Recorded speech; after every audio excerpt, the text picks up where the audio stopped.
नमस्कार, आप देख रहे हैं राष्ट्रधर्म। मैं हूं आपके साथ काजल ठाकुर। देश में हालात लगातार कोरोना की वजह से बिगड़ते जा रहे। कई राज्यों में ऑक्सीजन की कमी है और लगातार राज्य सरकारें केंद्र सरकार से ऑक्सीजन और वैक्सीन की मांग कर रही हैं। इसी बीच में दिल्ली हाई कोर्ट ने केंद्र सरकार से कहा है कि वो राजधानी के अस्पतालों में ऑक्सीजन सिलेंडर की आपूर्ति में कमी के पहलू पर तत्काल आधार पर विचार करे। और वहीं दिल्ली के सीएम अरविंद केजरीवाल ने आज 6 दिन के लॉकडाउन का ऐलान कर दिया है।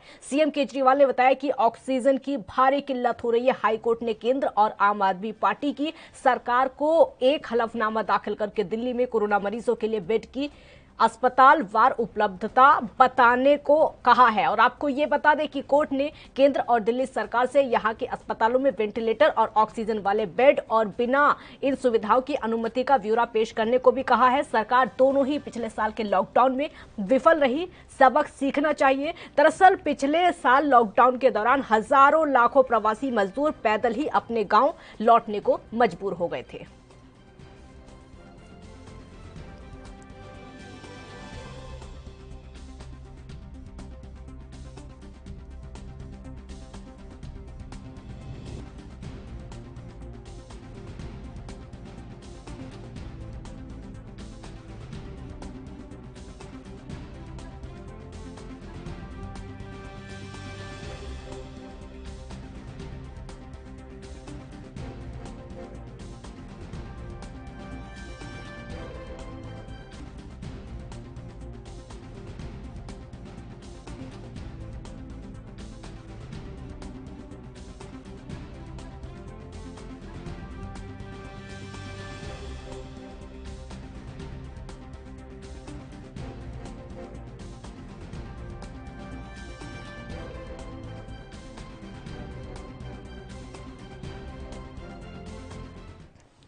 तो लॉकडाउन लगने के बाद दिल्ली में लोगों का क्या कहना है, आपको सुनवाते हैं। बेसिकली क्या है ना, होना भी सही भी है जिस हिसाब से कोरोना बढ़ रहा है, और ना होना भी ठीक है क्योंकि जिस हिसाब से जॉब जाएंगी लोगों की दोबारा, जैसे पहले हुआ था दिक्कत, ये दोबारा दिक्कतें हो सकती हैं। मेरे हिसाब से तो ये दोबारा लॉकडाउन नहीं होना चाहिए था, लेकिन केसेस को देख के सरकार ने करा है वो थोड़ा बहुत ठीक भी है, क्योंकि जनता नहीं मान रही है। बहुत लोग पालन कर रहे हैं, बहुत लोग नहीं भी कर रहे हैं। आधे लोग अभी भी हैं जो बिना मास्क के घूम रहे हैं, ये थोड़ा इशू है। तो आपको क्या लगता है ये कितना सक्सेसफुल होगा एक हफ्ते का लॉकडाउन? देखो, एक हफ्ते के लॉकडाउन से तो कुछ नहीं होने वाला। जैसे लास्ट टाइम हमने पहले भी 2-3 महीने का लॉकडाउन किया है। अगर जनता नहीं मानेगी और टाइमली नहीं करेगी सारी चीज़ें, मास्क को नहीं करेगी, तो हो सकता है मे भी मुश्किल होगा कि एक तरह लॉकडाउन लगेगा। ये उससे ऊपर ही जाएगा, नीचे नहीं जाएगा। नहीं, ये तो ठीक है, जान जरूरी है इंसान की। लॉकडाउन एक हफ्ते का लग गया, कोई बात नहीं। तो ये लॉकडाउन कोई समस्या का हल है? भाई कम केस आएंगे, समाधान तो होएगा, लॉकडाउन से ही होगा। जो 2 वीकेंड ऑफ रखे, इसमें तो केस बढ़े ही हैं, कम तो हुए नहीं। ये देखो फर्क तो पड़ेगा, पहले भी ऐसे ही हुआ था, लॉकडाउन से ही आना तब मर जाती पब्लिक। यही कहना चाहेंगे कि लोगों को सोशल डिस्टेंसिंग बना के रखनी पड़ेगी, और अगर नहीं रखेंगे तो ये ज़्यादा फैलेगा, और जितना ज़्यादा फैलेगा लोगों को उतना नुकसान होगा। पर इस लॉकडाउन से जो ये लोग हैं, इनकी कमाई पे बहुत असर पड़ेगा। जो लोग ताज़ा कमा रहे हैं, ताज़ा खा रहे हैं, और बाकी तो ज़रूरी भी है लॉकडाउन, क्योंकि अगर लॉकडाउन नहीं लगेगा और उतना ज़्यादा कोरोना बढ़ेगा, तो इसलिए कि अगर लग रहा है लॉकडाउन सरकार लगा रही है तो ठीक ही है। देखो सर, ये केजरीवाल सरकार ने बहुत अच्छा डिसीजन लिया है, और ये जो चैन जुड़ी है, और चैन जुड़ी रहेगी जब भी हम कोरोना से जीत पाएंगे। चैन टूटेगी और हम कोरोना से जीत पाएंगे। ये मैं समझता हूँ कोई ट्रीटमेंट नहीं है कोविड का, क्योंकि जो मेडिसिन आई हैं और जो टैबलेट्स वगैरह जैसे भी आई हैं वो तो कारगर साबित नहीं हो रही हैं, लोग भी नहीं लगवा रहे हैं उनको। तो मेरे ख्याल से इसमें पब्लिक को कंट्रोल में किया जाए, पब्लिक को कंट्रोल में किया जाना चाहिए। और जो बड़े बड़े शॉपिंग सेंटर्स हैं या पब्लिक गैदरिंग होती है, उनको कंट्रोल में करना चाहिए। तो आज दिल्ली में 6 दिनों के लॉकडाउन का ऐलान हुआ, लेकिन जब से लॉकडाउन का ऐलान हुआ तभी से दिल्ली में, देश की राजधानी में शराब की दुकानों पर लंबी लंबी लाइनें लग गई। उन लोगों का क्या कहना है वो आपको सुनवाते हैं। कार्ड बना कर भीड़ हो रही है जी। और कितना टाइम लग गया, कितना लाइन लगी है? आधा घंटा लग गया है। लाइन बहुत ज्यादा लगी है। हाँ, शराब पीना जरूरी है? बिल्कुल जरूरी है जी। पेटी है, इतनी मुश्किल किस लिए ली है? लॉकडाउन है, 7 दिन के लिए बोला गया और पता नहीं कितने दिन तक चलेगा, कुछ कह नहीं सकते। पिछली बार जब लॉकडाउन लगा था तब किस तरह की परेशानी आई थी? बहुत परेशानी है जी, 500 का क्वार्टर हुआ था और उस हिसाब से अब भी वैसा ही होगा, तो इसलिए पेटी ली है कि 24 दिन तो कम से कम चलेंगे। कोरोना पूरी तरीके से आउट ऑफ कंट्रोल हो चुका है और आपको ये बता दें कि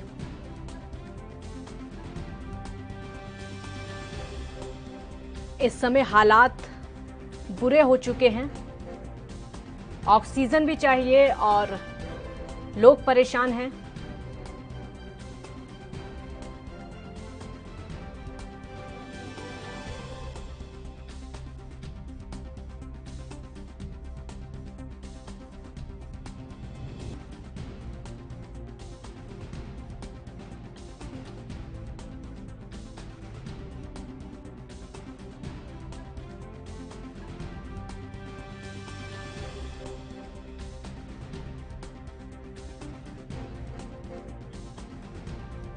करते जा रहे कई राज्यों में ऑक्सीजन की कमी है और लगातार राज्य सरकारें केंद्र सरकार से ऑक्सीजन और वैक्सीन की मांग कर रही हैं।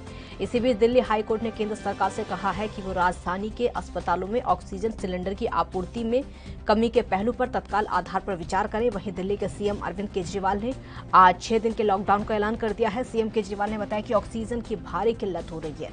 हाईकोर्ट ने केंद्र सरकार और आम आदमी पार्टी की सरकार को एक हलफनामा दाखिल करके दिल्ली में कोरोना मरीजों के लिए बेड की अस्पतालवार उपलब्धता बताने का आदेश दिया है। साथ ही कोर्ट ने केंद्र और राज्य सरकार यानी दिल्ली सरकार से यहां के अस्पतालों में वेंटिलेटर और ऑक्सीजन वाले बेड, साथ में बिना इन सुविधाओं वाले बेड की संख्या का ब्यौरा देने को कहा है। प्रवासी मजदूरों के संकट पर हाईकोर्ट ने कहा है कि लगातार हालात जो हैं बिगड़ते चले जा रहे हैं, लेकिन राजनीति भी इस पर लगातार हो रही है और जो राजनीति इस पर हो रही है वो ये है कि राज्य सरकारें ऑक्सीजन की मांगे कर रही हैं केंद्र सरकार से।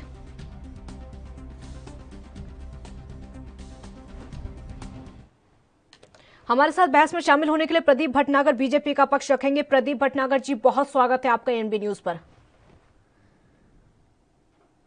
प्रदीप भटनागर जी, लगातार ऑक्सीजन की मांग राज्य सरकारें कर रही हैं, केंद्र सरकार को चिट्ठी लिखी जा रही है। आज तो दिल्ली में भी लॉकडाउन लग गया है, उसके अलावा कई ऐसी जगह हैं जहां पर संपूर्ण लॉकडाउन लगा दिया गया, लेकिन राजनीति फिर भी ऑक्सीजन पर हो रही है। पहले रिएक्शन आपका।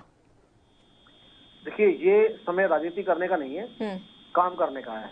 देखिए, उत्तर प्रदेश के अंदर भी समस्या आई थी। 3 दिन के अंदर ऑक्सीजन बनाने का प्लांट उत्तर प्रदेश के अंदर लग गया है और 20,000 समथिंग डेली का डील पे उत्पादन हो रहा है उसमें। देखिए, काम करने की क्षमता होनी चाहिए, सरकार कोई हो चाहे। आप मुंह मत देखिए किसी का। इस समय जान बचानी है, देश बचाना है, जनता जनार्दन का ध्यान रखना है, तो कर्तव्य है सरकार का, चाहे किसी प्रदेश की सरकार हो। उस पर राजनीति नहीं होनी चाहिए। पहली चीज देखिए, कहीं ऑक्सीजन की कमी पहले तो आ क्यों रही है? जब आपको पता है कि आपने लॉकडाउन शुरू कर दिया है और इस चीज को भी, कोरोना को देखते हुए एक लंबा टाइम बीतता जा रहा है, हमारा महीना बाद 20 दिन होता जा रहा है। हाँ। तो ये समस्या आई क्यों आप तक? मध्य प्रदेश के अंदर समस्या आई, क्या आपने उनको देख के बोलना शुरू करा? तो दिल्ली के अंदर इतने बड़े बड़े हॉस्पिटल हैं जहाँ पूरे भारतवर्ष के आके इलाज कराते हैं। अगर वहाँ के हॉस्पिटल कहने लगे कि ऑक्सीजन की कमी आ रही है, तो एक बड़ा प्रश्न चिन्ह है इस सुविधाओं को लेके क्यों है? क्या हम तैयार नहीं थे? ये हमारी क्षमता काम करने के लिए थी। दिल्ली की बात तो आज सीएम केजरीवाल ने खुद कही। दिल्ली की बात तो आज जब लॉकडाउन का ऐलान किया तो तभी सीएम केजरीवाल ने कह दी थी कि बेड्स की बहुत ज्यादा कमी है, ऑक्सीजन की बहुत ज्यादा कमी है, मजबूरी में लॉकडाउन लगाना पड़ रहा है क्योंकि अस्पताल तनाव में है। देखिए, आप लोगों ने पिछले देखा होगा, कोविड का टाइम देखा होगा। हाँ। कि इन्होंने निरंकारी भवन और कहाँ बैंक्वेट हॉल और दुनिया भर लेके हजारों बेड का इंतजाम कर रखा था। वो कहाँ चले गए आज बेड? आज कई हजार केंद्र सरकार, जब माननीय अमित शाह जी आए थे लोकनायक जयप्रकाश हॉस्पिटल, उन्होंने कई हजार बेड और सब चीज सुविधाएं दी थी। वो कहाँ चले गए एकदम? ऐसा क्यों हो रहा है कि एकदम लाइन लगी जा रही है, हर चीज के लिए आप मना करते जा रहे हैं? क्या तैयारी है आपकी? आपकी तैयारी इस समय सरकार दिल्ली की हो या बीजेपी की हो या प्रदेश की कई सरकार हो, उस समय उसे धरती पे आके रोड पे आके काम करना चाहिए जनता के लिए। इस समय एक बहुत बड़ी आपदा है देश के अंदर, और मैं तो अपने देश के सब भाइयों से, बहनों से, बुजुर्गों से प्रार्थना करूंगा हाथ जोड़ के, घर से ना निकले फजूल में। खासकर युवा पीढ़ी अपना ध्यान रखे और घर से बाहर ना निकले, ज्यादा आवश्यकता हो तो निकलें। सरकार इन आपदाओं से प्रदेश की लड़ने में नाकाम हो रही है, उसका साथ देने के लिए हम आपको आगे आना पड़ेगा, और आगे आने का एक ही काम है कि घर से जरूरत हो तो निकले, वरना ना निकले। मैं तो ये प्रार्थना है आप लोगों को। हमारे साथ इस समय कृपाराम शर्मा जो कि कांग्रेस का पक्ष रखेंगे जुड़ चुके हैं। कृपाराम शर्मा जी, बहुत स्वागत है आपका। नमस्कार जी। कृपाराम जी, लगातार राजनीति हो रही है, हालांकि कोरोना एक संवेदनशील इतना ज्यादा मुद्दा है कि इस पर राजनीति की जरूरत बिल्कुल भी नहीं है। सिर्फ जरूरत यह है पक्ष और विपक्ष, राज्य सरकारें और केंद्र सरकार साथ में आए, एकजुट होकर कोरोना से लड़ाई लड़ें, एकजुट होकर देशवासियों को बचाएं। लेकिन ऐसा हो क्यों नहीं रहा है? क्यों ऐसा नहीं हो पा रहा है? क्यों नहीं सत्ता पक्ष और विपक्ष एक राय उनकी हो पा रही है? क्यों नहीं कोरोना से लड़ पा रहे हैं? क्यों नहीं पब्लिक में जो डर है उसको दूर कर पा रहे हैं? जी, अभी मैं सुन रहा था काजोल जी, हमारे भारतीय जनता पार्टी के प्रवक्ता बोल रहे थे, बड़ी शर्म की बात है। आज वो चीज सामने आ रही है कि रोम जल रहा था और नीरो बंसी बजा रहा था। आज देखिए, कोरोना महामारी ये कोई आज अचानक नहीं आई है। 1 साल पहले से इस देश में कोरोना की महामारी का संकट है, और आज बंगाल हो, आसाम हो या केरल हो या पुदुचेरी हो, जहां जहां चुनाव हुए हैं, उसके बाद कितनी निर्लज्जता से देश के प्रधानमंत्री जी सरकार बनाने के लिए प्रयासरत हैं। उन्हें ये भयावह स्थिति का जरा भी ख्याल नहीं है। पहले जब 5,000 केस आते थे तो देश में लॉकडाउन, आज 2,61,000, 2,71,000 इतने पेशेंट, और महामारी ने ऐसा विकट रूप ले लिया है कि लोगों को हॉस्पिटल के बाहर डेथ हो रही है, मरीजन लाचार हैं, ऑक्सीजन नहीं मिल रही। रात नोएडा में 3 डेथ ऐसी हुई हैं जो ऑक्सीजन ना मिलने से और हॉस्पिटल में बेड ना मिलने की वजह से कार में हो गई।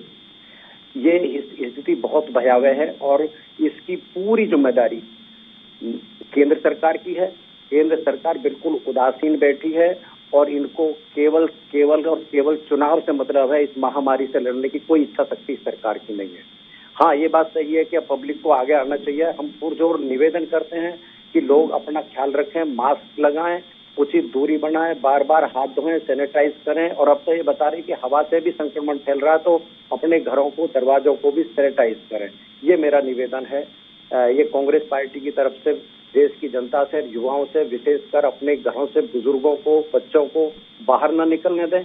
आपातकालीन जैसी स्थिति में खुद को रखें, और बहुत जरूरी होने पर जो है आवश्यक। कृपाराम जी, आप कह रहे हैं कि केंद्र सरकार पूरी सुविधाएं नहीं दे रही है, केंद्र सरकार इस तरह से नहीं कर रही है, और लेकिन बार बार आरोप केंद्र सरकार से लगता है कि जो राज्य सरकारें हैं वो राजनीति यहाँ पर कर रही है। ऑक्सीजन जो है वो पूरी मात्रा में है, बेड्स जो है वो पूरी मात्रा में है, लेकिन फिर भी राजनीति हो रही है। अब किसकी बात को सही माना जाए और किसकी बात को गलत माना जाए? आप ये समझिए कि इस देश में 7 वर्षों में इन लोगों ने कोई हॉस्पिटल बनाया है क्या? और आज पेशेंट जो आ रहे हैं 2,71,000, 3 लाख तक पेशेंट जो डेली के आ रहे हैं, कहाँ से आएंगे हॉस्पिटलों में सुविधाएं? ये लोग सोए हुए थे जब स्टेडियम और कम्युनिटी सेंटर, पंचायत घर, बारात घर, ये सब क्यों नहीं इन्होंने?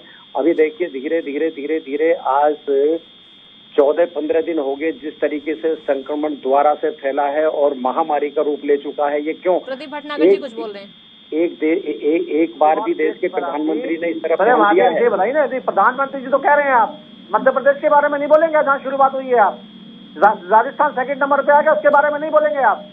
आपको पीड़ा हो रही है, कैसे खत्म हो गया मध्य प्रदेश के अंदर? बताइए ना, ऑक्सीजन मध्य के अंदर ऑक्सीजन कैसे खत्म हो गया? कोई सरोकार नहीं है।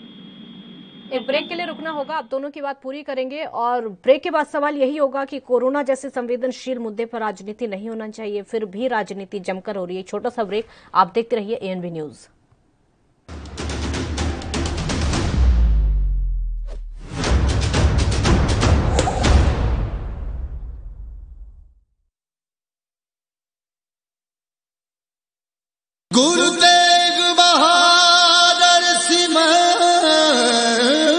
मेरा नाम जोगिंदर सिंह, हैड ग्रंथी गुरुद्वारा तमतान साहब ਜ਼ਿਲ੍ਹਾ ਜੀਂਦ ਸ੍ਰੀ ਗੁਰੂ ਤੇਗ ਬਹਾਦਰ ਮਹਾਰਾਜ ਜੀ ਨੇ ਇਸ ਪਾਵਨ ਪਵਿੱਤਰ ਸਥਾਨ ਤੇ ਆਪਣੀ 2 ਵਾਰੀ ਚਰਨ ਸਪਰਸ਼ ਕੀਤੇ। ਜਦੋਂ ਉਹਨਾਂ ਨੇ ਕੈਥਲ ਸਰ ਕੀਤਾ, ਢਵਾਣਾ ਸਰ ਕੀਤਾ, ਇਹ ਸਤਿਗੁਰਾਂ ਜੀ ਦਾ ਪਾਵਨ ਸਥਾਨ ਜਾਣ ਕੇ ਇਹ ਸ੍ਰੀ ਸਾਹਿਬ ਸਤਿਗੁਰਾਂ ਜੀ ਤੇ ਇੱਥੇ ਸੁਭਾਇਮਾਨ ਕੀਤੀ ਗਈ। ਰਾਜਾ ਗਜਪਤ ਰਾਏ ਜੀਂਦ ਰਿਆਸਤ ਦਾ ਰਾਜਾ ਸੀਗਾ ਜੋ ਗੁਰੂ ਸਾਹਿਬ ਜੀ ਤੋਂ ਬਹੁਤ ਪ੍ਰਭਾਵਿਤ ਸੀਗਾ। ਅੱਗੇ ਚੱਲ ਕੇ ਉਸ ਦਾ ਪੋਤਰਾ ਜਿਹੜਾ ਰਾਜਾ ਰਘੁਵੀਰ ਸਿੰਘ ਜੀ, ਉਸ ਨੇ ਇਸ ਪਾਵਨ ਸਥਾਨ ਨੂੰ ਗੁਰੂ ਕੇ ਲੰਗਰਾਂ ਵਾਸਤੇ ਕਰੀਬਨ 750 ਏਕੜ ਜ਼ਮੀਨ ਜਿਹੜੀ ਉਹ ਭੇਟ ਕੀਤੀ। ਧੰਨ ਗੁਰੂ ਤੇਗ ਬਹਾਦਰ ਸਾਹਿਬ ਮਹਾਰਾਜ ਜੀ ਦੀ ਇਸ ਸਥਾਨ ਤੇ ਬਹੁਤ ਵੱਡੀ ਕਿਰਪਾ ਹੈ। ਜਿਹੜਾ ਵੀ ਇਸ ਸਥਾਨ ਤੇ ਹੁੰਦਾ ਹੈ ਅੱਜ ਵੀ ਗੁਰੂ ਸਾਹਿਬ ਜੀ ਕਿਰਪਾ ਕਰਦੇ ਨੇ।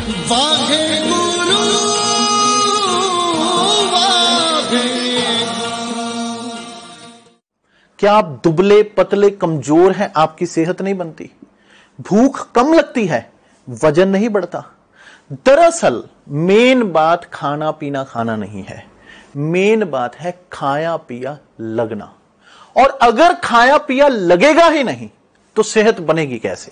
इसलिए हमारी संस्था सन्यासी आयुर्वेदा ने एक ऐसी दवा बनाई है जो कि आपके पाचन तंत्र को, आपके लीवर सिस्टम को ठीक करने का काम करती है, ताकि आप जो भी खाएं उसका पूरे का पूरा निचोड़ आपके शरीर को लगे, आपकी भूख बढ़े, खाया पिया सही से लगे, नया खून बने, हड्डियों में जान आए, वजन बढ़े, ताकत बढ़े, चेहरे पर नूर आए और आप मोटे तगड़े खूबसूरत पर्सनैलिटी के मालिक बन जाएं। यह दवा पूरी तरह से आयुर्वेदिक होती है।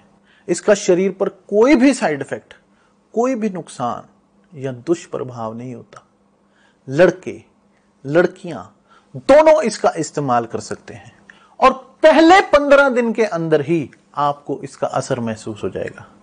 सिर्फ 650 रुपए की पूरे 1 महीने की दवा होती है और आप इसे घर बैठे 011 45 45 45 45 पर फोन करके दवा मंगवा सकते हैं।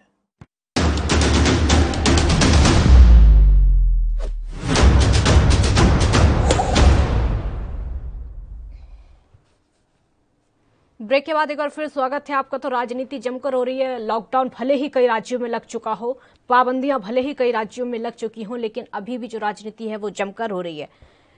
कृपाराम जी, लगातार राजनीति हो रही है। केंद्र सरकार राज्य सरकारों को बोलती है, विपक्ष को भी बोलती है कि सिर्फ और सिर्फ राजनीति हो रही है। ना तो किसी राज्य में वैक्सीन की कमी है और ना ही किसी राज्य में ऑक्सीजन की कमी है। काजल जी, मैं निवेदन करूंगा आपसे कि महामारी है, ये पूरे देश में कोरोना का संक्रमण का संकट है, ये आप मानते हैं। बंगाल में चुनाव हो रहा है। मैं तो कहता हूँ सीजेआई को, चीफ जस्टिस ऑफ इंडिया को सोमोटो लेना चाहिए और चुनाव आयोग को तत्काल सख्त सजा दे और चुनावों को वहां स्थगित कराए। ये तो प्रधानमंत्री जी क्या चाहते हैं? क्या ये कहना चाहते हैं कि भैया मरने से पहले हमें वोट जरूर दे जाना? क्या इंतजाम है उनका? क्यों नहीं चुनाव आयोग को इन्होंने लिखा है एक बार भी ये चुनाव स्थगित किए जाए?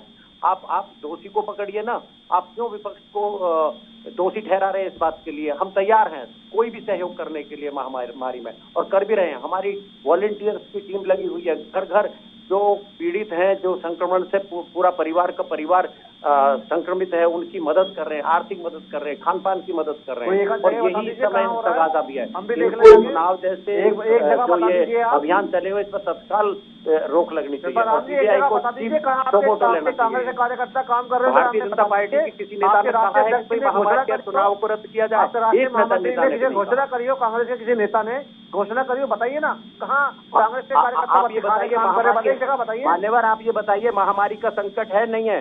आप क्यों चुनाव आयोग चुप बैठा हुआ है? सीजेआई साहब को इसमें सोमोटो लेना चाहिए, तत्काल चुनाव आयोग के खिलाफ पॉलिटिकल पार्टी। मैं तो कहता हूँ एक पॉलिटिकल नेता खड़ा करना चाहिए। आपको इतना ज्ञान और संज्ञान नहीं है चुनाव के बारे में, मुझे समझ नहीं आ रहा आप कैसे नेता, पॉलिटिकल कार्यकर्ता हो या पॉलिटिकल आप पार्टी जनता की रक्षा की बात करें तो आपको लगता है कि कैसे नेता है? देश की जनता की रक्षा की बात करें तो आपको लगता है मैंने आपसे बहुत सवाल, आप कैसे नेता हैं, आप कैसी पॉलिटिकल पार्टी है कि आपको चुनाव के विषय में पता होना चाहिए कि मैं क्या बात कह रहा हूँ? चुनाव क्यों रद्द नहीं करने चाहिए, क्यों रद्द होने नहीं चाहिए, और रद्द होने चाहिए तो क्यों नहीं होने चाहिए? इस बारे में अगर ज्यादा अच्छे से पता तो ये शब्द आप बोलते नहीं है। ठीक है, आपको रोकूंगी। पंजाब के सीएम कैप्टन अमरिंदर सिंह कुछ कह रहे, सीधी तस्वीरें दिखाते हैं और सुनवाते हैं आपको। ਵਿੱਚ ਆ ਕੇ ਉਹਨਾਂ ਦੀ ਮੌਤ ਹੋ ਜੇ ਤਾਂ ਫਿਰ ਸਾਡੀ ਜ਼ਿੰਮੇਵਾਰੀ ਬਣ ਜਾਂਦੀ ਹੈ ਕਿ ਅਸੀਂ ਕੋਈ ਸਖਤ ਕਦਮ ਉਠਾਈਏ ਕਿ ਸਾਡੇ ਬੰਦਿਆਂ ਨੂੰ ਅਸੀਂ ਬਚਾ ਸਕੀਏ। ਔਰ ਕੋਈ ਇਹ ਛੋਟੀ ਗੱਲ ਨਹੀਂ, ਅੱਜ 5000 ਤੇ ਹੈ, ਕੱਲ ਅੱਗੇ ਵੀ ਵੱਧ ਸਕਦੀ ਹੈ। ਤਾਂ ਇਸ ਨੂੰ ਰੋਕਣ ਵਾਸਤੇ ਸਾਨੂੰ ਇਹ ਕਦਮ ਚੱਕਣੇ ਪਏ ਔਰ ਇਹਦਾ ਐਲਾਨ ਅੱਜ ਹੋ ਜਾਣਾ ਹੈ। ਕੱਲ ਸ਼ਾਮ ਤੋਂ ਅਸੀਂ ਇਸ ਨੂੰ ਲਾਗੂ ਕਰਨਾ ਹੈ ਔਰ ਮੈਂ ਆਸ ਕਰਦਾ ਕਿ ਤੁਸੀਂ ਇਸ ਗੱਲ ਨੂੰ ਤੁਸੀਂ ਜਿਹੜੀ ਮੈਂ ਕਰ ਰਿਹਾ ਅੱਜ ਇਹ ਸਮਝੋਗੇ ਕਿ ਆਪਣੇ ਪੰਜਾਬ ਦੀ ਬਿਹਤਰੀ ਵਾਸਤੇ ਹੈ, ਤੁਹਾਡੇ ਪਰਿਵਾਰਾਂ ਦੀ ਬਿਹਤਰੀ ਵਾਸਤੇ, ਦੋਸਤ ਮਿੱਤਰ ਨੇ, ਰਿਸ਼ਤੇਦਾਰ ਨੇ, ਉਹਨਾਂ ਸਾਰਿਆਂ ਵਾਸਤੇ ਇਹ ਅਸੀਂ ਇਹ ਕਦਮ ਚੱਕਿਆ ਔਰ ਮੇਰੀ ਕੋਸ਼ਿਸ਼ ਹੈ ਕਿ ਇਹ ਜਿਹੜੀ ਬਿਮਾਰੀ ਜਿਸ ਤਰੀਕੇ ਨਾਲ ਦਿੱਲੀ 'ਚ ਹੁਣ 27000 ਕੇਸ ਦਿੱਲੀ ਦੇ ਵਿੱਚ ਇੱਕ ਦਿਨ 'ਚ ਆਪਣੇ ਤੇ 5000 ਤੇ ਪਹੁੰਚਿਆ, ਮੈਂ ਨਹੀਂ ਚਾਹੁੰਦਾ ਕਿ ਇਹ ਹੋਰ ਵਧੇ। ਬੰਬਈ ਦਾ ਤਾਂ ਬਿਲਕੁਲ ਆਊਟ ਆਫ ਕੰਟਰੋਲ ਹੋ ਗਿਆ ਸੀ, ਹੋਰ ਸੂਬਿਆਂ ਦੇ ਵਿੱਚ ਇਹ ਵੱਧਦਾ ਜਾ ਰਿਹਾ ਹੈ। ਤਾਂ ਹੀ ਮੈਨੇ ਇਸ ਤੋਂ ਪਹਿਲਾਂ ਕਿ ਹੋਰ ਵਧੇ ਮੈਨੂੰ ਇਹ ਕਦਮ ਚੱਕਣੇ ਪਏ ਨੇ। ਤਾਂ ਮੈਂ ਤੁਸੀਂ ਜ਼ਰੂਰ ਇਸ ਜਿਹੜੀਆਂ ਗੱਲਾਂ ਆਉਣਗੀਆਂ ਟੈਲੀਵਿਜ਼ਨ 'ਤੇ ਔਰ ਹੋਰ ਜਿਹੜੀਆਂ ਅਸੀਂ ਕੀਤੀਆਂ ਨੇ, ਕਈ ਨੇ ਉਹ ਜਿਹੜੀ ਮੈਂ ਅੱਜ ਨਹੀਂ ਦੁਹਰਾ ਰਿਹਾ, ਪਰ ਮੈਂ ਤੁਹਾਨੂੰ ਦੱਸ ਰਿਹਾ ਕਿ ਅਸੀਂ ਐਲਾਨ ਕਰ ਦਿੱਤਾ ਇਹਨਾਂ ਦਾ ਔਰ ਕੱਲ੍ਹ ਸਵੇਰੇ ਇਹ ਛਪ ਜਾਣੀ ਹੈ ਔਰ ਤੁਹਾਨੂੰ ਪਤਾ ਹੋਊਗਾ।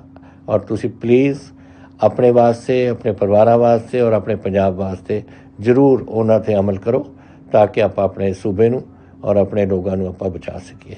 ਬਹੁਤ ਧੰਨਵਾਦ ਤੁਹਾਡਾ। ਵਾਹਿਗੁਰੂ ਜੀ ਕਾ ਖਾਲਸਾ, ਵਾਹਿਗੁਰੂ ਜੀ ਕੀ ਫਤਿਹ।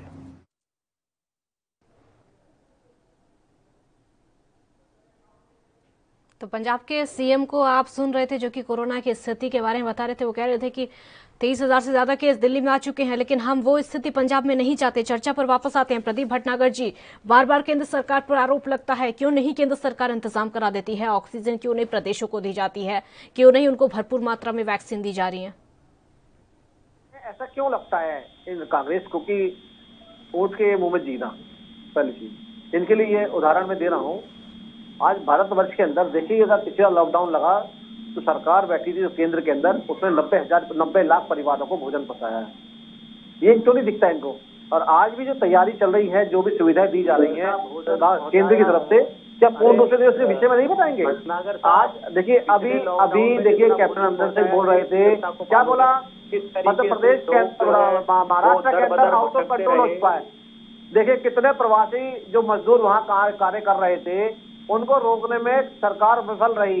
इस विषय में कांग्रेस के नेता नहीं बोलेंगे। आउट ऑफ कंट्रोल हर चीज वहाँ हो चुकी है। ये क्यों नहीं रोक पा रहे मजदूरों को? इसका कारण बिल्कुल नहीं बताएंगे। ये कारण नहीं बताएंगे कि आपकी जो आपने बैठे, आपको पता था कि कोविड की रोकथाम, देखिए 2020 में जो कोविड का चल रहा था, कोरोना का, ये सबसे चल रहा है अब तक प्रदेश के अंदर, मध्य महाराष्ट्र के अंदर। मगर महाराष्ट्र के अंदर ये उस चीज को संज्ञान में लेते हुए पिछले साल को अभी तक नहीं हुआ है। बहुत सारे ऐसे मध्य प्रदेश के अंदर जगह हैं जहां कोविड की अभी तक 2021 लगने के बावजूद भी पेशेंट और टेस्टिंग चल रही थी। मध्य प्रदेश जब वहां के माननीय मुख्यमंत्री जी को पता था तो उन्हें इस चीज को देखना चाहिए था ना। मध्य प्रदेश में आपकी सरकार है। मैं मध्य प्रदेश की नहीं, महाराष्ट्र की बात कर रहा हूँ। आप मध्य जहाँ इस समय बहुत बुरा हाल है पूरा देश का। आप कांग्रेस का, एक मिनट, प्रदीप भटनागर जी, आपने अभी कहा, मेरा सवाल सुनिए, आपने अभी कहा कि ये कांग्रेस को क्यों लगता है? उद्धव ठाकरे चिट्ठी लिखते हैं, ममता बनर्जी चिट्ठी लिखती है, सिर्फ कांग्रेस नहीं है, इसमें तमाम पार्टियां हैं। उत्तर प्रदेश में तो साफ कांग्रेस की सरकार नहीं है। जवाब दीजिए। प्रदेशों के अंदर सरकार किसी की भी हो, चाहे रेल मंत्रालय हो, चाहे केंद्र सरकार के जितने भी डिपार्टमेंट हैं, वो आगे आ चुके हैं। उन्होंने जो आग्रह भेजा है प्रदेश सरकारों ने, उस पर काम चालू हो चुका है और कहीं हद तक पूरा भी हो चुका है। अगर ये विपक्ष में बैठे हैं, अगर ये चीज क्लियर ना बताएं टीवी पे बैठ के, तो ये इनकी गलत बात है, क्योंकि ये राजनीति के लिए जनता गुमराह रखते हैं और गलत संदेश देना चाहते हैं। इन चीजों को बचना चाहिए समय। और सुनिए, मैं बताता हूँ, अभी जो कांग्रेस की बात कर रहे थे कार्यकर्ताओं की, कांग्रेस का भारतीय जनता पार्टी के राष्ट्रीय माननीय जेपी नड्डा साहब ने आपके चैनलों के माध्यम से घोषणा करी कि भारतीय जनता पार्टी का एक एक कार्यकर्ता बूथ लेवल पे कोविड के जितना इंजेक्शन लगने, कोवैक्सीन वो लगवाएगा अपने लोगों से। बताइए, कोई भारतीय जनता पार्टी का नेता है किसी हॉस्पिटल के बाहर है आज बताइए। पूरे बताता हूँ आपको, बताता हूँ, बहुत जिम्मेदारी से बोल रहा हूँ। गाड़ियों में ऑक्सीजन लगा, मैं बहुत जिम्मेदारी से बोल रहा हूँ हर चीज। आप गए हैं हॉस्पिटल में? हाँ, मैं वहीं आ रहा हूँ। आप सुनिए मेरी बात को, कहता रहा हूँ। भारतीय जनता पार्टी के राष्ट्रीय अध्यक्ष माननीय जेपी नड्डा साहब ने कहा है ओपनली प्रेस कॉन्फ्रेंस करके और सारी मीडिया ने दिखाया है कि भारतीय जनता पार्टी जितने भी सुनिए ना, अरे सर सुनिए, फिर जवाब दीजिएगा ना मेरी बात का, सुनिए आप मेरी बात जवाब दीजिएगा आराम से।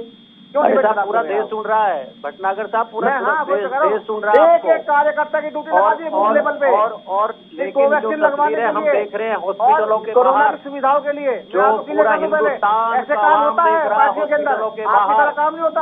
आप आके बैठ के बोल चले गए, आपके अध्यक्ष को आना चाहिए, बोलना चाहिए। आप इस चीज को देखिए, एक पार्टी के जिम्मेदार अध्यक्ष थे, एक पार्टी के जिम्मेदार अध्यक्ष होने के नाते एक देश के नागरिक थे, नेता थे, उन्होंने आके घोषणा करी टीवी पे कि भारतीय जनता पार्टी के संपूर्ण देश के अंदर जितने भी कार्यकर्ता हैं उनको जिम्मेदारी लगाएगी, बूथ लेवल पे आप कोवैक्सीन लगवाएंगे, जो पेशेंट है कोविड का आप उसका ध्यान देंगे, उस पर उसकी सुविधा को देखेंगे। और ये अभियान चालू हो चुका है, चाहे उत्तर प्रदेश हो, महाराष्ट्र हो, मध्य प्रदेश हो, राजस्थान हो, जहां भी हो। अगर विश्वास ना हो तो वहां के लोकल चैनल या लोकल लोग आपके जो हो उनसे पूछ लीजिए और फुटेज लगा लीजिए, क्लियर हो जाएगा ये। या तो मैं भी एक कार्यकर्ता बैठा जिम्मेदारी से बोल रहा हूँ, और आपने टीवी देखा हो तो ये सुना होगा आपने भी। कृपाराम जी बोलिए, जवाब दीजिए। जी मैं भटनागर साहब आपको एक आपका ध्यान देना, हमारे माननीय प्रधानमंत्री जी आज भी तुकबंदी करने पर लग रहे, टेस्ट ट्रैक और ट्रीट। एक एक करके बोलिए, एक एक करके हो गया ना। ये भटनागर साहब, भटनागर जी एक बार उनको सुन लीजिए आप। जुमलेबाजी से 7 साल निकाल दिए, ये जुमलेबाजी का वक्त नहीं है, ये प्रैक्टिकली काम करने का वक्त है। टेस्ट ट्रैक ट्रीट, अरे क्या है, आप देश के प्रधानमंत्री हो, हिंदुस्तान के, दुनिया के सबसे बड़े लोकतांत्रिक देश के प्रधानमंत्री हो, तुकबंदी छोड़ो, लोगों के दुख में शरीक होइए। और ये जितने भी देश में हॉस्पिटलिटी की जरूरत है ना, वो कम्युनिटी सेंटर, स्टेडियम, जहां जहां भी सार्वजनिक स्थल है उनको सबको तब्दील कराइए रातों रात। सेना को लगाइए। हालात बहुत बदतर है। लखनऊ रक्षा मंत्री जी का क्षेत्र है, लोकसभा क्षेत्र, वहाँ की हालात देखिए जाके, रूह कांप जाती है, रोम खड़ा हो जाता है, वहाँ के दृश्य देखिए आप मान्यवर, जरा देश में जो आज नजरिया है ना उसको देखो, नजारा क्या। ठीक है भटनागर जी जवाब दीजिए, ठीक है जवाब दीजिए आप, कैसे हालातों को सुधारेंगे, कैसे हालातों को सुधारेंगे, क्योंकि तस्वीरें 1 मिनट ठीक है आपके पास आऊंगी और सवाल यही होगा। छोटा सा ब्रेक यहाँ पर लेते हैं, कैसे इन तस्वीरों को सरकार सुधारेगी। छोटा सा ब्रेक, आप देखते रहिए एएनबी न्यूज।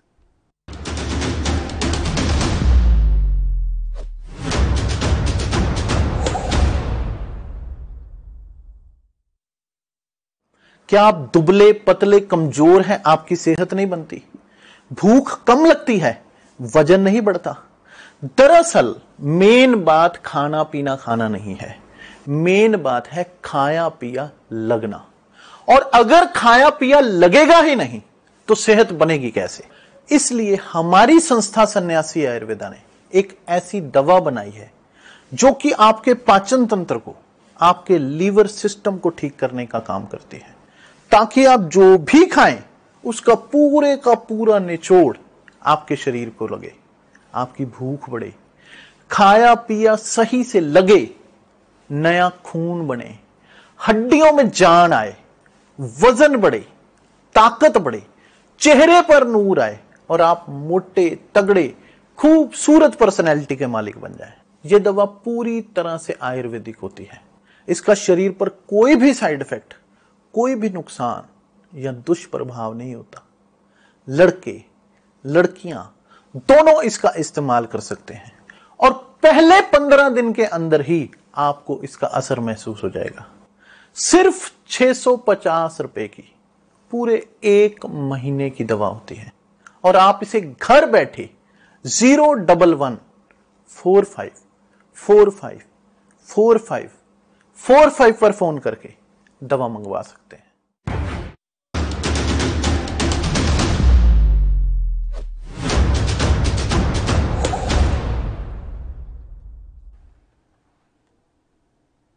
ब्रेक के बाद एक बार फिर स्वागत है आपका। तो तस्वीरें जो है लगातार डराने वाली निकलकर सामने आ रही है। प्रदीप भटनागर जी जवाब दीजिए, उत्तर प्रदेश की तस्वीरें भी वैसी हैं, दिल्ली की तस्वीरें भी वैसी हैं, मतलब शमशान घाट में जगह नहीं है जितनी चिताएं वहां पर जल रही हैं।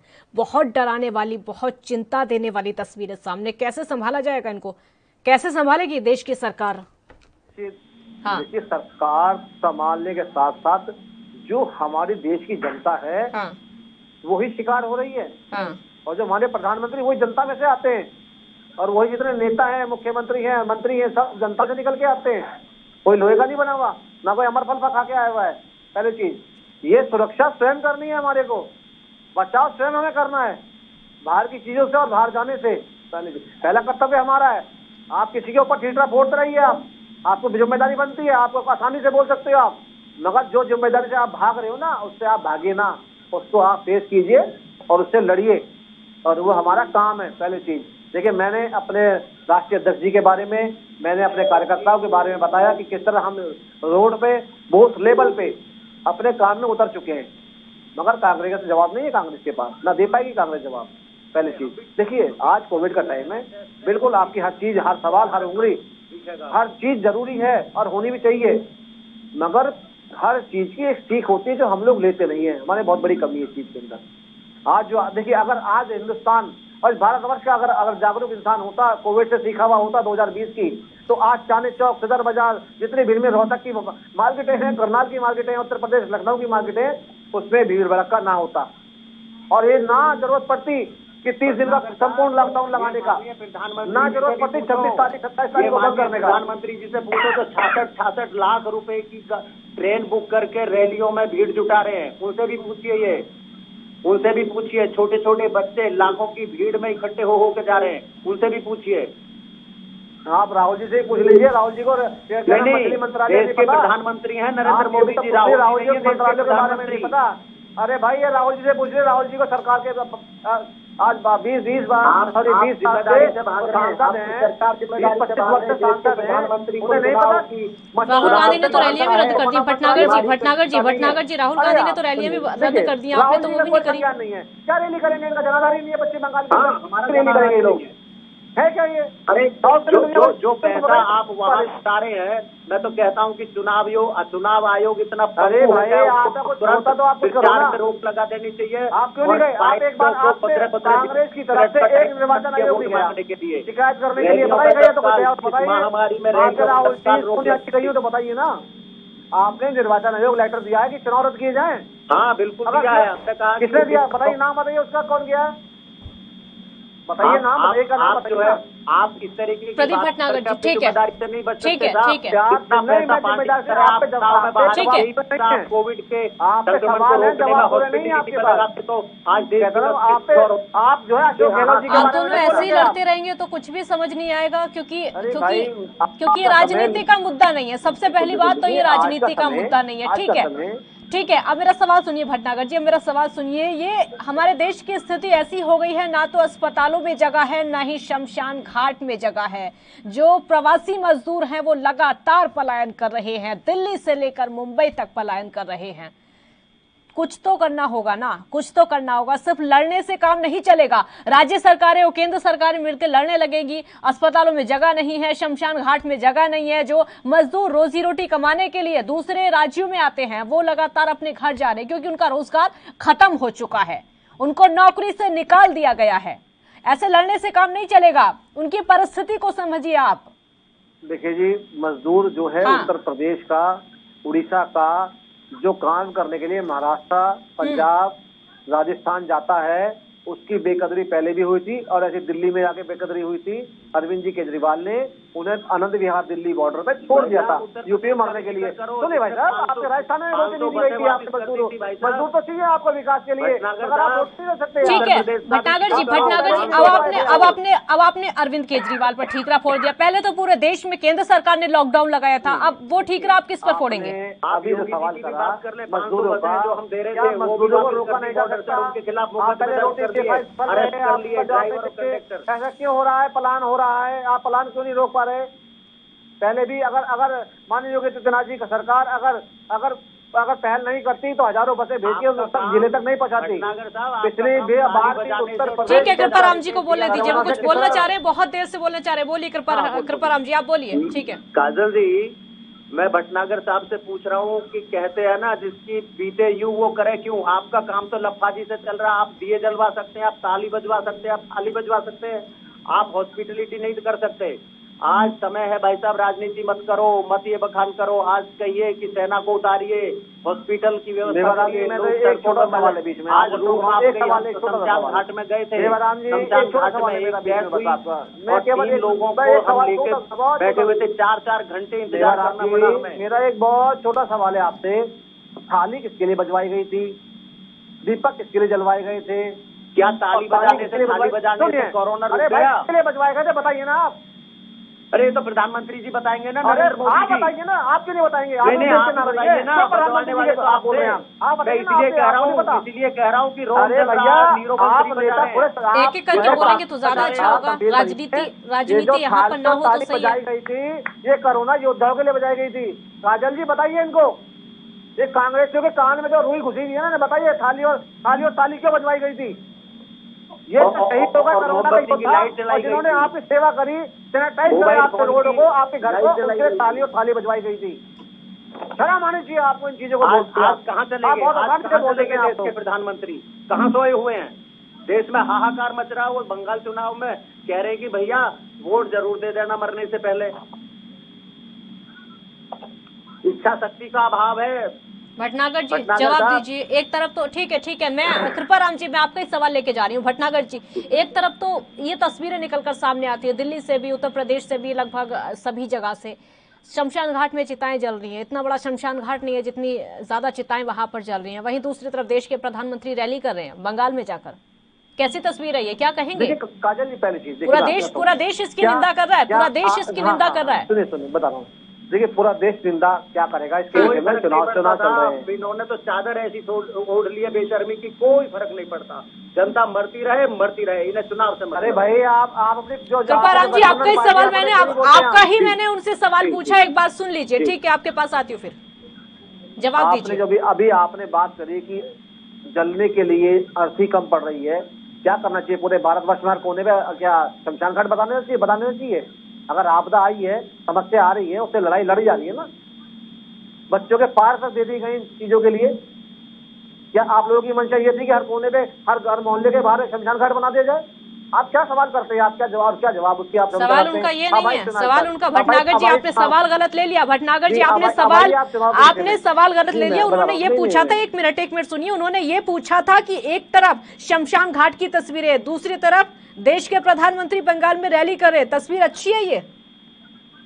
यहाँ संदेश ये जाता है कि कोरोना से लड़ाई नहीं, बंगाल में चुनाव लड़ने पर ज्यादा फोकस है। देखिए जी, सुनिए मेरी बात को, चुनाव चल रहे हैं पश्चिम बंगाल के अंदर।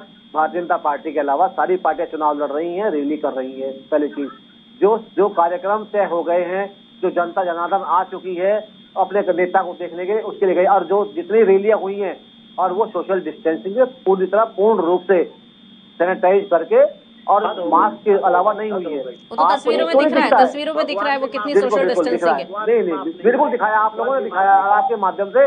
हमने भी बैठ के उत्तर प्रदेश के अंदर पश्चिम बंगाल को देखा है। हमने चैनल के माध्यम से हमने सारी रैलियां देखी हैं। पश्चिम बंगाल चुनाव शुरू हुआ, कहाँ चले गए थे राहुल जी, सोनिया जी क्यों चुप बैठी है घर के अंदर? पश्चिम बंगाल के विषय में क्यों नहीं बोला अब तक? कहाँ चले गए कपिल सिब्बल? कहाँ चले गए पी चिदम्बरम? बताएंगे आप? भटनागर जी, देश आपने क्यों लिट्टी उतारी? आपको पश्चिम बंगाल का आपको परवाह है इतनी? चुनाव चल रहा है, आप क्यों नहीं गए? आप केरल गए, आप पौडेचेरी गए, आप तमिलनाडु गए, आपने दुनिया भर की रैली करी आपने। कृपाराम जी ठीक है कृपाराम जी आप सवाल सुनिए। ठीक है हो गई, बहुत हो गई राजनीति। कृपाराम जी आप उनको कह रहे हैं, अब आप खुद पर भी सवाल, आप पर भी तो सवाल उठता है ना। असम में राहुल गांधी जाते हैं, प्रियंका गांधी भी जाती हैं, तो सवाल तो आप पर भी उठता है। रैलियां तो लगभग सभी पार्टी। एक मिनट में आपका सवाल पूछ रही हूँ भटनागर जी, मैं आपका सवाल लेकर जा रही हूँ। तो रैलियां तो लगभग सभी पार्टियां कर रही है, बोलिए। काजल जी, जैसे ही संक्रमण की स्थिति बदतर हुई, राहुल जी ने परसों ही ट्वीट करके कह दिया कि हम कोई चुनावी रैली नहीं करेंगे बंगाल में।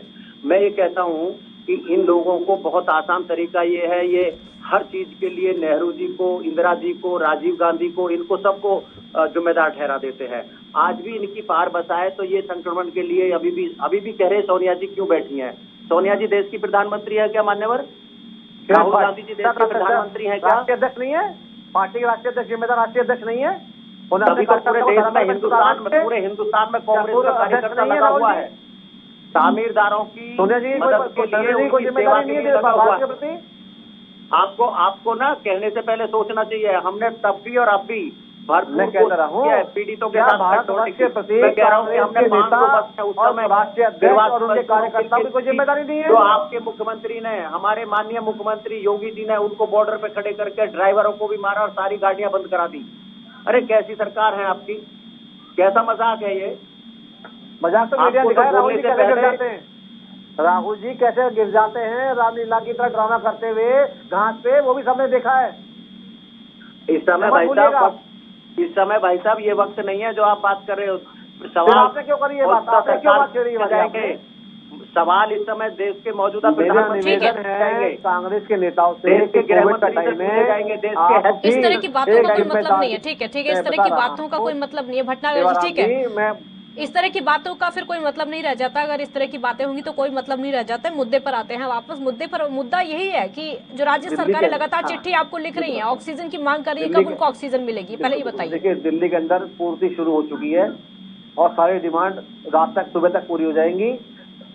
अजमेरी गेट के अंदर लोकनायक जयप्रकाश हॉस्पिटल के बराबर में एक बहुत बड़ा गवर्नमेंट स्कूल है, जिसके अंदर 500 से 700 बेडों का इंतजाम कर दिया गया है और उसमें आईसीयू भी बना दिया गया है। मैं आपको क्लियर कर दूं, कल सुबह तक कम से कम 2000 बेडों की दिल्ली के अंदर व्यवस्था। सीएम केजरीवाल ने आज लॉकडाउन का ऐलान करते हुए कहा है कि 6 दिन का लॉकडाउन इसलिए लग रहा है ताकि जो बेड्स की कमी है उसको पूरा कर लिया जाए, जिसके लिए मांग की गई है केंद्र सरकार से। 6 दिनों में बेड्स की कमी पूरी हो जाएगी और दिल्ली सरकार पूरी तरीके से केंद्र पर निर्भर है कि केंद्र इन 6 दिनों में इस पूर्ति को करेगा।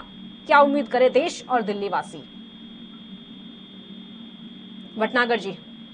देखिए, बिल्कुल उम्मीद है और केंद्र सरकार अग्रिम है इस काम के लिए और प्रदेश सरकारों के साथ कंधे से कंधा मिला के पूरी सेवा के लिए खड़ी है। ये कोई दोहराई नहीं है। जो भी सुविधाएं चाहिए किसी प्रदेश सरकार को, चाहे कोई पार्टी हो, उसको ना देख के पूरी तरह केंद्र सरकार उसके लिए काम के लिए तैयार है और लगी हुई है। जो डिमांड आ रही है, देखिए, जो दवाइयों पे, चीजों पे जो रेट थे उसको सीमित करने के लिए भी जो केंद्र ने अपना जारी कर दिया है, नोटिस जारी कर दिया कि जो भी दवाइयां महंगी है उसको सीमित किया जाए और उस पर कोई टैक्स ना हो, उसके रेट कम किए, उसके भी आदेश कर दिए गए। वो भी आपके माध्यम से जनता देख रही है। पहली चीज देखिए, एक आती है, क्या नाम, जो कोविड की बहुत जरूरी है, जिसकी ब्लैकमेलिंग चल रही थी बहुत ज्यादा। मैं अभी नाम आएगा बताऊंगा आपको मैं। तो उसको लेके भी देखिए बहुत सजग हुए हैं। उसमें भी ऑनलाइन सिस्टम हुआ, बहुत सरकारों को जिम्मेदारी थी कि नहीं है, मगर देखिए 1,50,000 डोजें रखी थी, मगर प्रदेश की सरकारें काफी मना कर रही थी कि भाई हम पे डोज नहीं है। उस चीज को भी देखा गया है। हर चीज को देखते हुए ही काम करा जा रहा है। जो उद्धव ठाकरे ने भी चिट्ठी लिखी है, उद्धव ठाकरे ने और ममता बनर्जी ने भी चिट्ठी लिखी है, उनको कब मिलेगी वैक्सीन?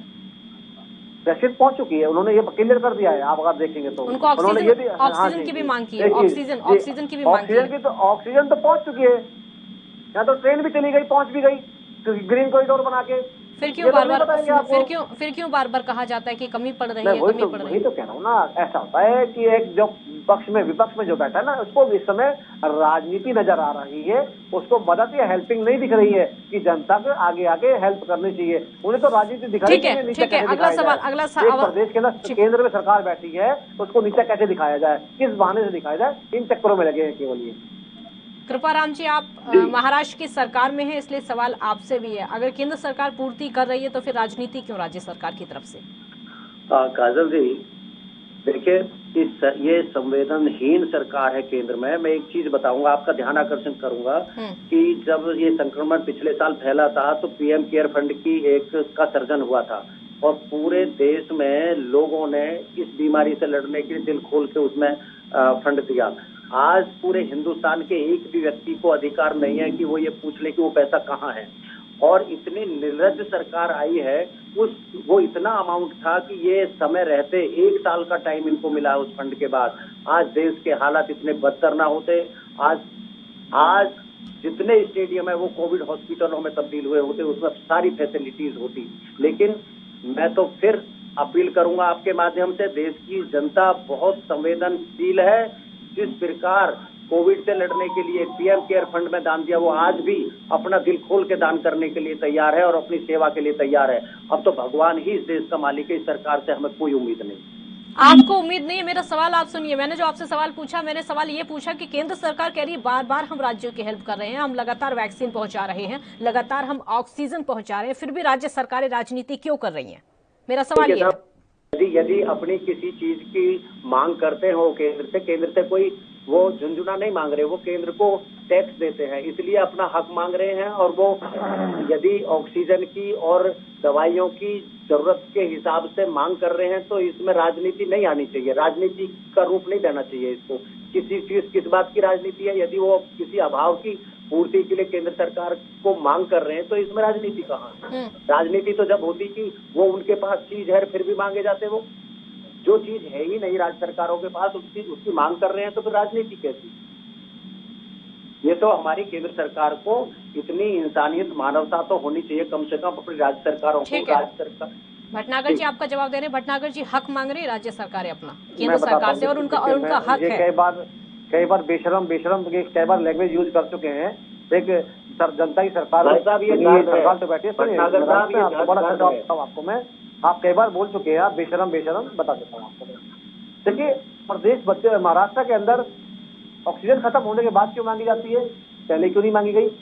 क्या इस चीज का जवाब दे पाएंगे आप? अगर आपको ऑक्सीजन खत्म पता है आपको कि ऑक्सीजन 4 दिन की 5 दिन की रह रही है, आपने डिमांड पत्र पहले क्यों नहीं भेजा? खत्म होने के बाद जब काफी लोग ऑक्सीजन से जब मर गए आपने फिर भेजी आपने। आप इसके विषय में क्या कहेंगे? राजनीति नहीं कही, क्या बोलेंगे? और जो आप जो बेशरम सरकार कह चुके हैं ना, आपको कहानी बता दूं, आवाज का सुन लो। 80 देशों ने वैक्सीन लगवाई है हिंदुस्तान की, जहां आप बैठे हो, सुना? हाँ बता रहा हूँ। और सुनिए बता दूं आपको मैं, अब तक उत्तर प्रदेश जैसे सरकार में ना 10 करोड़ लोग जो ऊपर लगवा चुके हैं वैक्सीन, जो भारत के अंदर बनी है। 80 देश सरकार कह रही हो ना, देश में आपका 8 करोड़ लोगों ने सुन लो भाई साहब, आप पूरी सुन लो मेरी बात। अपना मैथ सही करिए। अरे हिंदुस्तान में 8 करोड़ लोगों को लगी है, उत्तर प्रदेश में 10 करोड़ लोगों को लगवा दिया आपने। मेरा मैं ठीक है, 80 देशों ने वैक्सीन मांगी और उसको दी गई है। अरे भाई साहब मैं ये पूछ रहा हूँ, आपने कहा उत्तर प्रदेश में 10 करोड़ अरे सुनिए, आप बता रहे हैं उत्तर प्रदेश में 10 करोड़ लोगों को लगवा दिया, पूरे हिंदुस्तान में 8 करोड़ लोगों को लगी है। आपको जवाब दे देता हूँ। अरे भाई निर्लज लोगों, आपको ये नहीं पता कि सरकार को भारत को इस समय राफेल की जरूरत है, तो आप तो बैठे थे, आपको पैसा नहीं था, ठीक है ना? आप जो क्या बैठे रहते थे, आप जैसे बेशरम सरकार कह रहे हो ना। नहीं आप ये बताइए, आज बॉर्डर पे एक जवान शहीद होता है, आज उसको एक गोली का 100 से दिया जाता है। आप बार बेशरम सरकार कह रहे हो ना, आप जो जिंदा बैठे हो ना, आप लोग सुन लो, आप जिंदा बैठे हो ना, आप लोग बेशरम सरकार को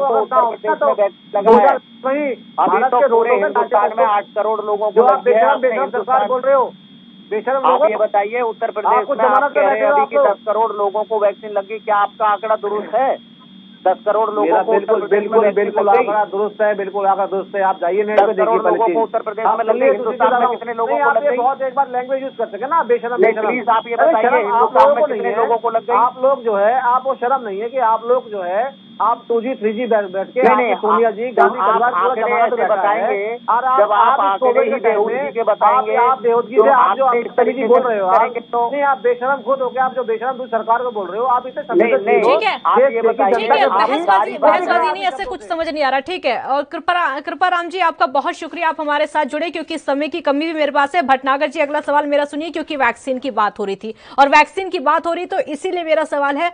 पूर्व प्रधानमंत्री डॉक्टर मनमोहन सिंह कहते हैं कि आंकड़े मत गिनिए, आंकड़े देश को मत बताइए कि कितने लोगों को वैक्सीन लग चुकी है, कितने करोड़ लोगों को वैक्सीन लग चुकी है। आप इस पर फोकस करिए कि देश के कितनी फीसदी आबादी को वैक्सीन लग चुकी है। ये फॉर्मूला एक तरीके से सरकार को बताया गया है पूर्व प्रधानमंत्री की तरफ से। उस फॉर्मूले के अनुसार सरकार चलेगी क्या? मेरे भारतवर्ष की जो जनता है मैं उसके विषय में बताता हूँ। देखिए कोविड से कोवैक्सीन लगाने का काफी लंबे से अभियान चल रहा है, काफी टाइम से। देखिए हमारे देश की जनता कितनी जागरूक है कि अब कोविड अब जब भारत के अंदर बढ़ रहा है तो अब उसे वैक्सीन के लिए अब भाग रहे हैं, जगह जगह दौड़ लगा रहे हैं, लाइनें लगा रहे हैं। और आज कितने सेंटर खाली पड़े थे, लोगों को निवेदन किया जाता था लगाने के लिए, चलिए अपनी टीमें लगा के लोगों को ले आ रहे हैं।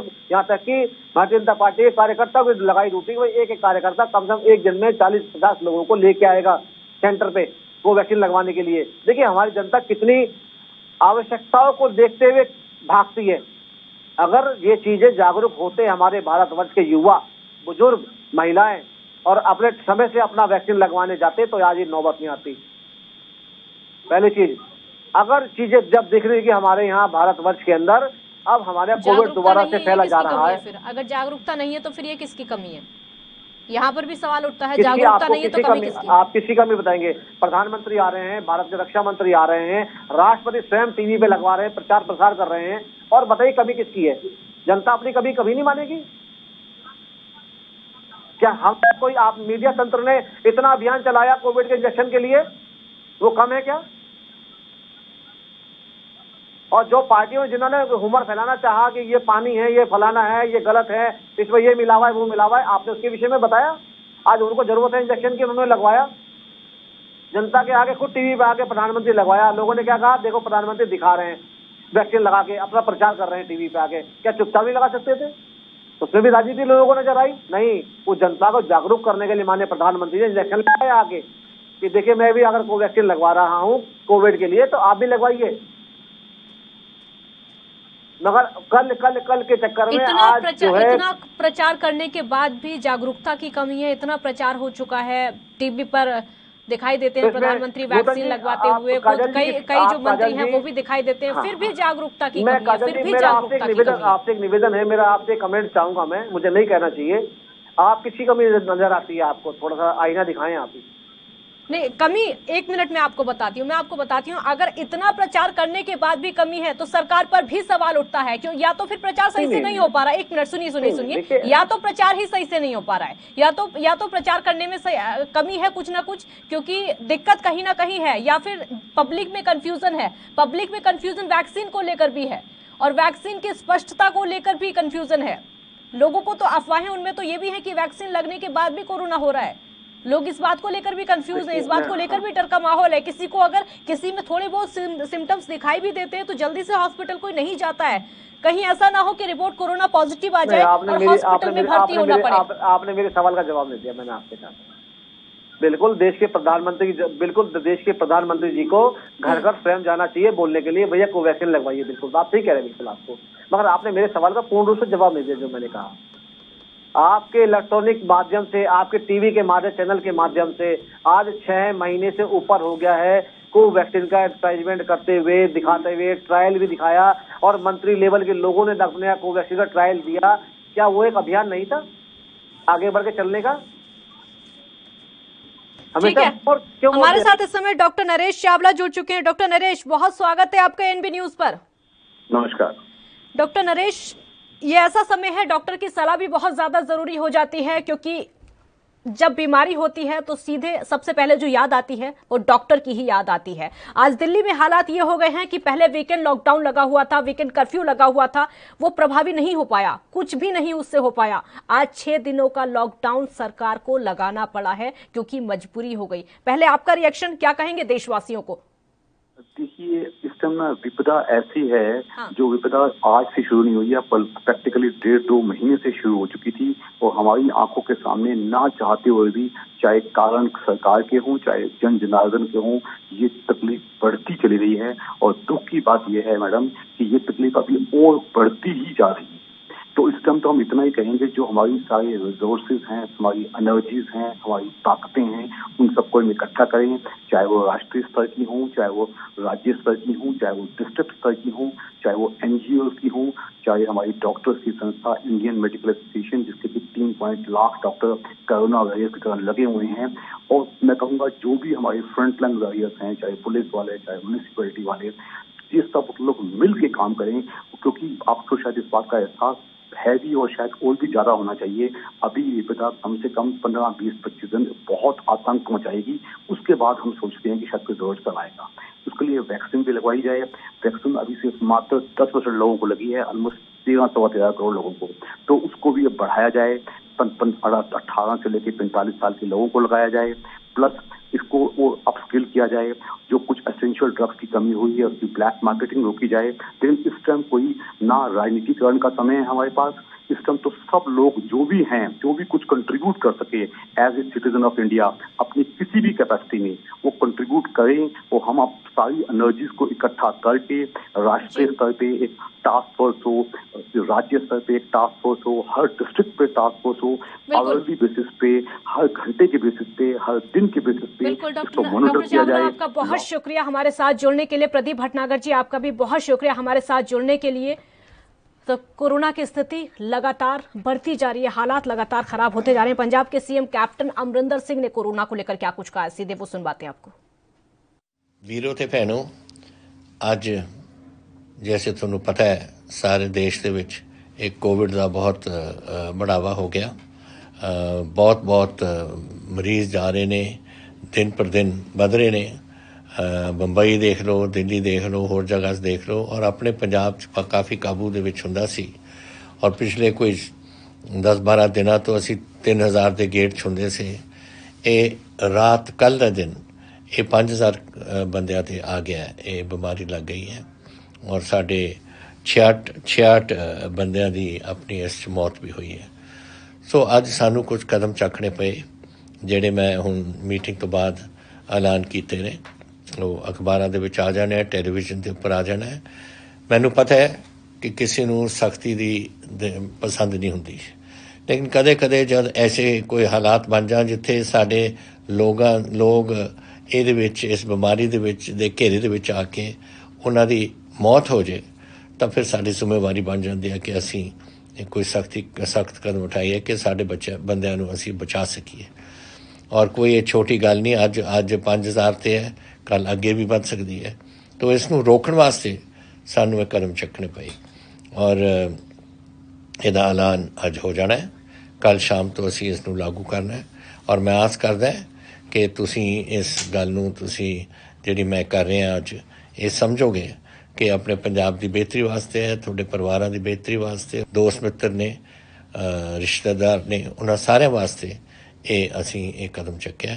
ਔਰ ਮੇਰੀ ਕੋਸ਼ਿਸ਼ ਹੈ ਕਿ ਇਹ ਜਿਹੜੀ ਬਿਮਾਰੀ ਜਿਸ ਤਰੀਕੇ ਨਾਲ ਦਿੱਲੀ 'ਚ ਹੁਣ 27000 ਕੇਸ ਹੋ ਗਏ ਦਿੱਲੀ ਦੇ ਵਿੱਚ ਇੱਕ ਦਿਨ 'ਚ, ਆਪਣੇ ਤੇ 5000 ਤੇ ਪਹੁੰਚਿਆ। ਮੈਂ ਨਹੀਂ ਚਾਹੁੰਦਾ ਕਿ ਇਹ ਹੋਰ ਵਧੇ।